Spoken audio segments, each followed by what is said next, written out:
مومنو، اسی اللہ کی طرف رجوع کیے رہو اور اس سے ڈرتے رہو اور نماز قائم کرتے رہو اور مشرکوں میں نہ ہونا، اور نہ ان لوگوں میں ہونا جنہوں نے اپنے دین کو ٹکڑے ٹکڑے کر دیا اور خود بھی فرقے فرقے ہو گئے۔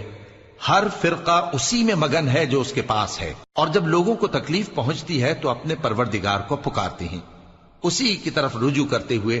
پھر جب وہ ان کو اپنی رحمت کا مزہ چکھاتا ہے تو ایک فریق ان میں سے اپنے پروردگار کے ساتھ شرک کرنے لگتا ہے تاکہ جو ہم نے ان کو بخشا ہے اس کی ناشکری کریں۔ سو خیر، فائدے اٹھا لو، ان قریب تم کو اس کا انجام معلوم ہو جائے گا۔ کیا ہم نے ان پر کوئی ایسی دلیل نازل کی ہے کہ پھر وہ ان کو اللہ کے ساتھ شرک کرنا بتاتی ہے؟